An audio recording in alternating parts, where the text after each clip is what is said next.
తూర్పు గోదావరి జిల్లా నిడదవోలు అసెంబ్లీ నియోజకవర్గం కాంగ్రెస్ పార్టీ కోఆర్డినేటర్ పోరంకి వెంకటేశ్వరరావు అధ్యక్షతన మరియు తూర్పు గోదావరి జిల్లా కాంగ్రెస్ కమిటీ అధ్యక్షులు డాక్టర్ టీకే విశ్వేశ్వరరెడ్డి మరియు నిడదవోలు టౌన్ కాంగ్రెస్ ప్రెసిడెంట్ మేడవరపు భద్రం దొర పీసీసీ సెక్రటరీ మురళి సంయుక్త ఆధ్వర్యంలో నిడదవోలు టౌన్లో నిడదవోలు ఫ్లైఓవర్ దగ్గర గణేష్ కాంప్లెక్స్ నుండి నిడదవోలు పట్టణ కాంగ్రెస్ కార్యాలయం వరకు కాంగ్రెస్ పార్టీ శ్రేణులు ర్యాలీగా బయలుదేరి కరపత్రాలు పంపిణీ చేస్తూ ప్రజాస్వామ్య సంరక్షణ రాజ్యాంగ పరిరక్షణ ఉద్యమ ర్యాలీ చేశారు.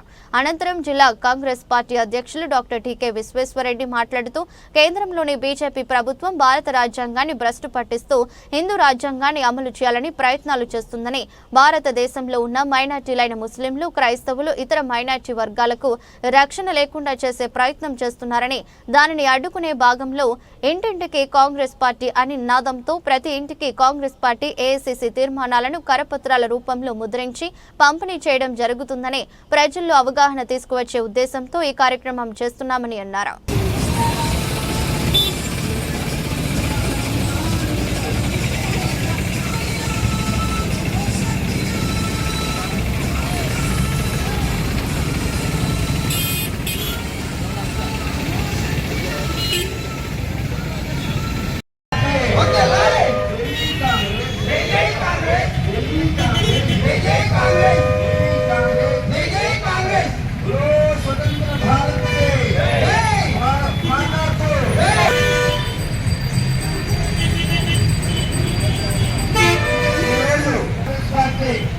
ప్రజాస్వామ్య సంరక్షణ రాజ్యాంగ పరిరక్షణ ఉద్యమం చేపట్టి ఈ కార్యక్రమాన్ని ముందుకు తీసుకెళ్ళడానికి తూర్పుగోదావరి జిల్లా అధ్యక్షులు, తూర్పుగోదావరి జిల్లాలో ఉన్నటువంటి ఇతర నాయకులు, మహానాయకులు, అత్యంత మహానటులు కార్యక్రమంలో పాల్గొని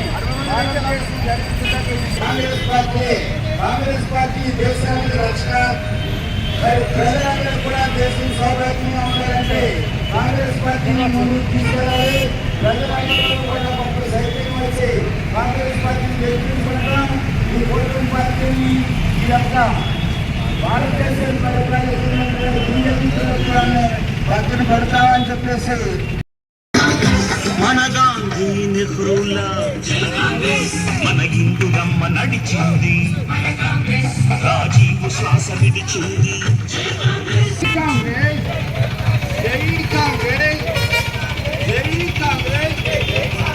రాహుల్ గాంధీ నాయకత్వం, రాహుల్ గాంధీ నాయకత్వం, రాహుల్ గాంధీ నాయకత్వం, రాహుల్ గాంధీ నాయకత్వం, రాహుల్ గాంధీ నాయకత్వం, రాహుల్ గాంధీ నాయకత్వం. పిసిసి ఉపాధ్యక్షులు మార్టిన్ లూథర్ గారు, రాజానగరం నియోజకవర్గ కోఆర్డినేటర్ డాక్టర్ శ్రీనివాస్ వడేర్ గారు, అదేవిధంగా ఈ యొక్క అయినటువంటి భద్రం దొర గారు, ఇంకా జిల్లా మహిళా అధ్యక్షురాలు శారదా గారు, రాజానగరం జోడికొండ మండల అధ్యక్షులు, మరి రాజానగరం మండల అధ్యక్షులు, అదేవిధంగా చాలామంది మరి గోపాలపురం అందరికంటే పెద్ద ఆయన వెనకాల ఉన్నారు ఐఎన్టీసీ అధ్యక్షులు జేటీ రామారావు గారు, చెప్పండి జగన్మోహన్ రాజు గారు,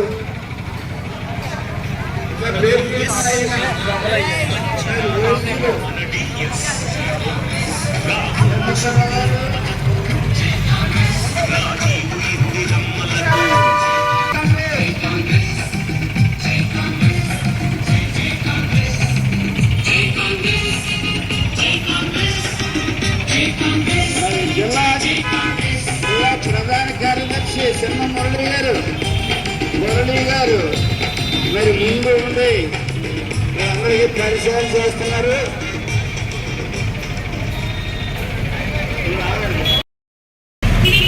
తూర్పుగోదావరి జిల్లా నిడదవోలు నియోజకవర్గం నిడదవోలు మండలంలో ప్రజాస్వామ్య రక్షణ, రాజ్యాంగ పరిరక్షణ ర్యాలీ యొక్క నియోజకవర్గ ఇన్ఛార్జి కాలకి వెంకటేశ్వరరావు గారు, అలాగే సిటీ ప్రెసిడెంట్ భద్రరావు గారు, అలాగే పిసిసి సెక్రటరీ మురళి గారి యొక్క ఆధ్వర్యంలో ఈ ర్యాలీ ఏర్పాటు చేయడం జరిగింది. దానికి పిసిసి వైస్ ప్రెసిడెంట్ మార్tin గారు, అలాగే ప్రసాద్ రెడ్డి వైఆర్ గారు, అలాగే రోడ్డు మార్tin గారు, అలాగే రాజధాని రామచంద్ర గారు, ఏసీసీ ప్రెసిడెంట్ గారు, అలాగే జిల్లా మండలి జిల్లా అధ్యక్షులు అందరూ కూడా అనేక మంది గారు ఈ ర్యాలీలో పాల్గొనడం జరిగింది. మన చూస్తాం ఈ బీజేపీ ప్రభుత్వం వారు ఈ రాజ్యాంగానికి తూట్లు పడిచి హిందూ రాజ్యాంగం తీసుకురావాలని చెప్పి ఒక ముఖ్య ప్రయత్నం మన భారతదేశంలో జరుగుతుంది. దానిలో భాగంగానే అమిత్ షా గారు పార్లమెంట్ లో అంబేద్కర్ గారిని దూషించారు. అంతేకాకుండా మన దేశవ్యాప్తంగా హిందువులకి, ముస్లింస్కి, క్రిస్టియన్స్కి వాళ్ళ యొక్క రూల్స్ ఫాలో చేసి వాళ్ళకి డబ్బులు పెట్టే విధంగా ఈ రాజ్యాంగాన్ని కూడా సవరణ చేయాలని చెప్పి ఒక పురుల ప్రయత్నం అయితే బీజేపీ పార్టీ వారు చేస్తున్నారు. మరి దాన్ని వ్యతిరేకిస్తూ మరి ఏఐసిసి అహ్మదాబాద్ లో జరిగినటువంటి మీటింగ్ లో 7 తీర్మానాలు చేయడం జరిగింది. 7 తీర్మానాల్లో కూడా ఇంటింటికి కాంగ్రెస్ అని చెప్పి ప్రజల్లోకి తీసుకెళ్లాలనే ఉద్దేశంతో ప్రతి అసెంబ్లీ నియోజకవర్గంలో కూడా ఈ మీటింగ్ ఏర్పాటు చేయడం జరిగింది. మరి ముఖ్యంగా ఏంటంటే ఏంటంటే సామాజిక బాధ్యత. మరి వేళ బీజేపీ వాళ్ళు వచ్చిన తర్వాత సామాజిక బాధ్యత అనేది కరువైపోయింది. ఎవరికి కూడా రక్షణ అనేది లేదు.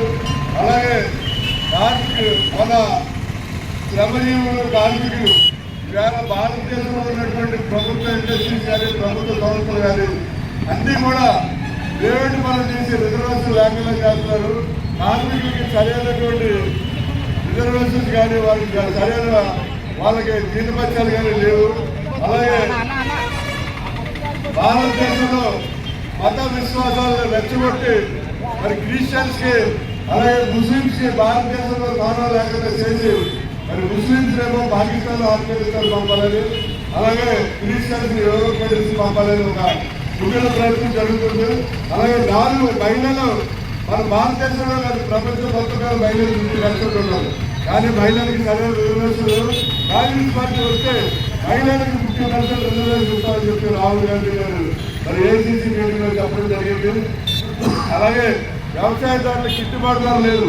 ఇవాళ వ్యవసాయదారులు ఎవరు కూడా వ్యవసాయం చేసే పరిస్థితులు లేదు. వ్యవసాయదారులందరికీ కూడా గిట్టుబాటు ధర పరిస్థితులు వ్యవసాయాన్ని ప్రోత్సహించాలని ఒక నిర్మాణం.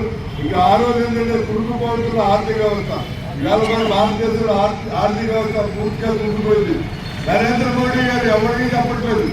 2,37,000 కోట్లు 237 లక్షల కోట్ల రూపాయలు నరేంద్ర మోడీ గారు అప్పు చేయాలి. జగన్ గారు 10 లక్షలు చేశారని చెప్పి అప్పు చేశారని చెప్పి అడావి. మరి నరేంద్ర మోడీ గారు ఇవాళ భారతదేశంలో చేసిన అప్పు 237 లక్షల కోట్ల రూపాయలు అప్పు చేశారు. ఆయన మొత్తం భారతదేశ సంపద అంతా కూడా ఆదానికి సంపాదించి వచ్చేస్తున్నారు. ప్రతిదీ కూడా అలాగే తక్కువ రేట్లకి మన సంస్థలన్నీ కూడా ఇచ్చడం జరుగుతుంది. మరి అలాగే 7వ పాయింట్ ఏంటంటే మన విదేశాంగ విధానం. మరి వేళ భారతదేశంలో పక్క నుంచి చైనా, పక్క నుంచి పాకిస్తాన్ కలిసి నడుచుకోదు. నరేంద్ర మోడీ గారి దగ్గర 60-70 దేశాలు తిరిగారు. అందరితో నాకు ఉత్సాహంగా ఆ ట్రంప్ నాకు సేవించారు. ట్రంప్ గారు జగన్ మన నరేంద్ర మోడీ గారు వ్యక్తిగత సీఎం భారతీయులు అనే సంఖ్య వేసి రోజుల్లో రాష్ట్రం పడుతున్నారు. అంటే దౌర్భాగ్యం నుంచి భారతదేశంలో ఉన్నటువంటి భారతీయులు ఇప్పుడు కూడా రాలేదు. ఇవాళ నరేంద్ర మోడీ వల్ల తప్ప నాకు సేవించని చెప్పి ఆయన కాళ్ళకి రావడం అన్నింటి మీద మరి ప్రజలను తీసుకెళ్ళాలి. అలాగే బీసీలకు రిజర్వేషన్ లేదు. మరి బీసీలో 55% పైన బీసీలు ఉన్నారు మన దేశంలో. బీసీలకు కూడా రిజర్వేషన్ సముద్ర స్థానంలో కల్పించాలని చెప్పి కూడా మన రాహుల్ గాంధీ గారు మన రాబోయే రోజుల్లో గ్యారంటీగా రాహుల్ గాంధీ ప్రధానమంత్రి అవుతారు. అలాగే రాష్ట్రంలో వైఎస్ సంఘరాజు గారు ముఖ్యమంత్రి కూడా అవుతారు గ్యారంటీ. అందు గురించి ప్రజలందరూ కూడా మీరు గతంలో అయితే కాంగ్రెస్ పార్టీని ఎలా ఆదరించారు, ఇప్పుడు కూడా కాంగ్రెస్ పార్టీని ఆదరించి మరి మన రాష్ట్రంలో కేంద్రంలో అధికారంలో రావడానికి అందరూ సహకరించాలని చెప్పి ప్రజలందరినీ కోరుకుంటూ ఇంటికి కాంగ్రెస్ కార్యక్రమాన్ని మన రాష్ట్ర వ్యాప్తంగా ప్రతి ఇంటికి తీసుకెళ్తారు. తెలియదు.